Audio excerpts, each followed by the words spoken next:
Scandium, yttrium, lanthanum, cerium, praseodymium, neodymium, promethium, samarium, europium, gadolinium, terbium, dysprosium, lutetium. ఇవి మంత్రాలు, బూతులు కాదు. మీరు ఎప్పుడైనా విన్నారా? లేదా చూసారా? కానీ ఇవే ఇప్పుడు అమెరికా జుట్టుని చైనా గుప్పిట్లో ఇరికించేశాయి. అసలేంటివి? వీటి ప్రాధాన్యత ఏంటి? అమెరికా నిన్నటిదాకా టారిఫ్‌లు వేస్తాం, మీ అంతు చూస్తాం అన్నట్టు మాట్లాడింది. 145% టారిఫ్ చైనాపై వేసింది. చైనా దానికి కౌంటర్‌గా 125% టారిఫ్ వేసింది. కానీ అక్కడితో ఆగలేదు. అక్కడితో ఆగకుండా రేర్ ఎర్త్ మినరల్స్ ఎక్స్‌పోర్ట్‌ని ఆపేసింది. ఇప్పుడు అమెరికా ఇరకాటంలో పడింది. టారిఫ్‌లు వేయడం నీ చేతిలో ఉంటే, నీ అంతు చూడాలనుకుంటే ఏం చేయాలో కూడా నాకు బాగా తెలుసు. అదే చేస్తా అని చైనా కొన్ని అరుదైన ఖనిజాల ఎగుమతిని ఆపేసింది. ఇందాక చెప్పిన ఎలిమెంట్స్ అన్నీ అవే. ఏంటి రేర్ ఎర్త్ ఎలిమెంట్స్? వాటిని ఎక్కడ వాడతారు? అవి చైనా దగ్గర మాత్రమే ఉన్నాయా? ప్రపంచంలో ఎక్కడా లేవా? చూద్దాం. భూమిలో దొరికే ఖనిజాల పరిమాణం, వాటి ప్రాధాన్యత, ప్రాసెసింగ్‌కి అయ్యే ఖర్చును బట్టి major elements, minor elements, rare earth elements అని పిలుస్తుంటారు. అంటే బొగ్గు, iron, bauxite, gold, mica, quartz ఇట్లాంటివి వెలికి తీయడం పెద్ద కష్టం కాదు. ప్రాసెస్ చేయడానికి కూడా ఎక్కువ శ్రమ ఉండదు. కానీ రేర్ ఎర్త్ మినరల్స్ అని కొన్నున్నాయి. అవి దొరకడమే కష్టం. దొరికినా చాలా తక్కువ క్వాంటిటీలో ఉంటాయి.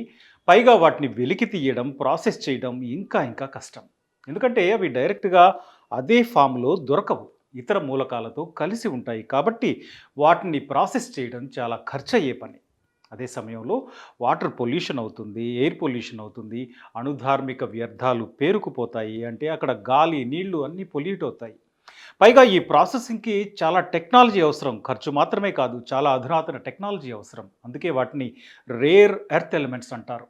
ఈ రేర్ ఎర్త్ ఎలిమెంట్స్ ఏంటి అంటే, ఇందాక మనం చెప్పుకున్న సమారియం, గొడోలినియం, టెర్బినియం, స్కాండియం, ఇట్రియం ఇవన్నీ అదే కేటగిరీలోకి వస్తాయి. ఇవి లేకుండా ఆధునిక జీవితం లేదు. ఆధునిక సాంకేతిక పరిజ్ఞానం, అభివృద్ధి, మనం వాడుతున్న స్మార్ట్ ఫోన్లు లేవు, కంప్యూటర్లు లేవు. ఇవేవి మనం సాధారణ జీవితంలో ప్రత్యక్షంగా చూడము. కానీ అనేక రకాలుగా ఉపయోగిస్తున్నాము. ఉపయోగించటానికి తెలియాల్సిన పని లేదు. కానీ అవి లేకుండా ఇప్పుడు మనం బతికే పరిస్థితి లేదు. ఒక మాటలో చెప్పాలంటే రేర్ ఎర్త్ మినరల్స్ లేకుండా గ్రీన్ ఎనర్జీ లేదు, మోడర్న్ టెక్నాలజీ లేదు, డిఫెన్స్ పరికరాలు లేవు, మనం వాడే స్మార్ట్ ఫోన్లు, కంప్యూటర్లు ఇవేవీ లేవు. ఇక బ్యాటరీలు లేకుండా ఎలక్ట్రికల్ వెహికల్స్ కూడా పనిచేయవు. ఆ బ్యాటరీల తయారీలో కూడా రేర్ మినరల్స్ కావాలి. ఇక విండ్ టర్బైన్స్ కోసం కూడా ఇవి కావాలి. ఫైటర్ జెట్లు, రాడార్లు తయారు చేయాలంటే రేర్ ఎర్త్ మినరల్స్ కావాలి. అంటే మనం ఎప్పుడు చూడని, వినని అనేక ఎలిమెంట్స్ అందరి జీవితంలో పరోక్షంగా భాగమయ్యాయి. ఇంకా స్పెసిఫిక్‌గా చెప్పాలంటే, మనం వాడే హెడ్‌ఫోన్స్‌తో మొదలుపెట్టి ఆప్టికల్ లేజర్స్, న్యూక్లియర్ రియాక్టర్ల వరకు సమారియం అనే ఎలిమెంట్ లేకుండా తయారు చేయలేరు.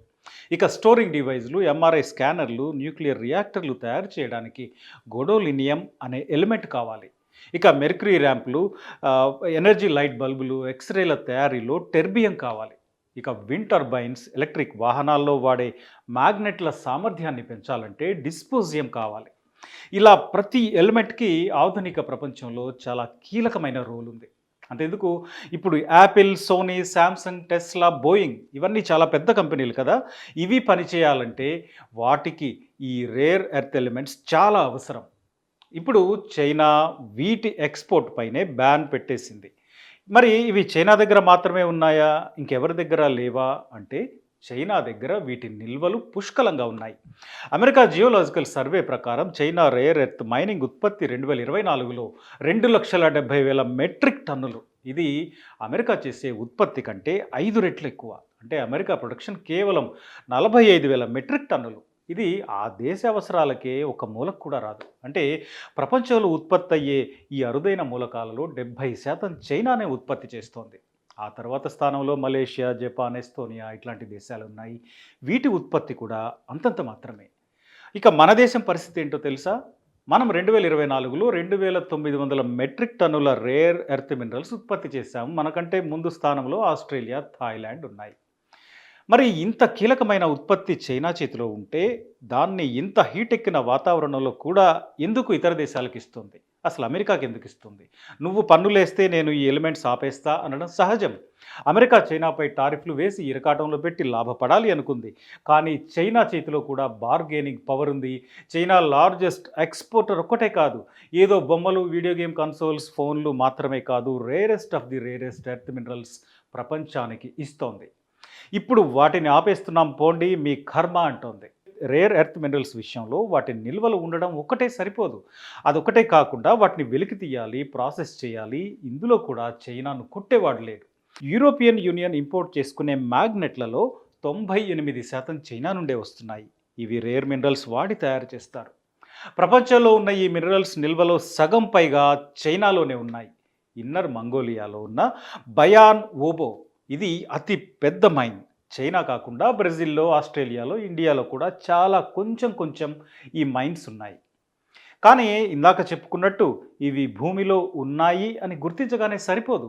వాటిని వెలికి తీసే సత్తా ఉండాలి, డబ్బులుండాలి, ప్రాసెస్ చేసే టెక్నాలజీ ఉండాలి.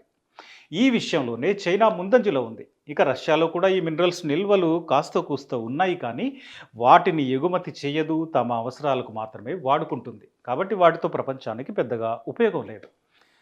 అంటే ఇంతకాలం ప్రపంచానికి ఎక్స్‌పోర్ట్ చేసిన వాటిలో చైనాదే మేజర్ షేర్.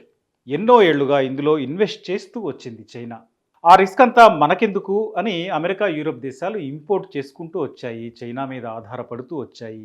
ఇప్పుడు ఆ డిపెండెన్సీనే వాళ్ళని ఇరకాటంలో పడేసింది. అందుకే ట్రంప్ ఉక్రెయిన్ వెనక పడ్డాడు. ఒప్పందం చేసుకోవాల్సింది అని బెదిరించాడు. యుద్ధం చేసి టైం వేస్ట్ చేసుకోవడం ఏంటి? మూసుకొని మైనింగ్ చేసేయి, మైనింగ్ హక్కులు మాకిచ్చేయి. మేం మైనింగ్ చేసుకుంటాం, దానికి సంబంధించిన ఒప్పందం చేసుకుందాం అన్నాడు ట్రంప్. కానీ జెలెన్స్కీ ఏమన్నాడు? యుద్ధం ఆపుతాను ఓకే. ఒప్పందం చేసుకుంటాను ఓకే. కానీ మా ఫ్యూచర్ ఏంటి? రష్యా మళ్ళీ అటాక్ చేస్తే నువ్వు సపోర్ట్ చేస్తావా? మాకు ఎవరు అండగా ఉంటారు? అని ప్రశ్నించింది. దీనికి సంబంధించిన ఒప్పందం ఈరోజు కాకుండా రేపైనా అవుతుంది. కానీ ఉక్రెయిన్‌పై కొంతకాలం ఆధారపడొచ్చు. ఆలోపు మరో సోర్స్ వెతకొచ్చు. ఇది అమెరికా ప్లాన్ కావచ్చు. ఎందుకంటే ప్రపంచంలోనే రేర్ ఎర్త్ మినరల్స్‌లో 5% ఉక్రెయిన్‌లో ఉన్నాయి. వీటితో పాటు 19 మిలియన్ టన్నుల గ్రాఫైట్ అక్కడే ఉంది. ఇక ప్రపంచంలోని యురేనియం నిల్వల్లో 7% ఉక్రెయిన్‌లోనే ఉంది. యూరోప్‌లో ఉన్న లిథియంలో 3% అక్కడే ఉంది. బెరీలియం ఉంది. యురేనియంతో పాటు copper, lead, zinc, silver, nickel, cobalt ఇట్లాంటి ఎలిమెంట్స్ కూడా ఉక్రెయిన్‌లో ఉన్నాయి. సో చైనాకు ఉక్రెయిన్ తాత్కాలికంగా ప్రత్యామ్నాయం అనిపించవచ్చు కానీ దీర్ఘకాలికంగా ఖచ్చితంగా కాదు. అంటే బెటర్ సోర్స్ దొరికే వరకు ఆ దేశంపై ఆధారపడొచ్చు అని అమెరికా అనుకుంటూ ఉండొచ్చు. కానీ ఇప్పటికిప్పుడు ఉక్రెయిన్‌పై ఆధారపడటం పరిష్కారం కూడా కాదు. పైగా ఆ మినరల్స్ ఉన్న ప్రాంతంలో కొంత భాగం రష్యా చేతిలో ఉంది. ఇవన్నీ చూసినప్పుడు అమెరికా టారిఫ్‌లు వేసి తలెగరేయొచ్చు. కానీ చైనా, అమెరికా తలదన్నేలా షాక్ ఇవ్వగల పరిస్థితిలో ఉంది అని రియలైజ్ అవ్వక తప్పదు.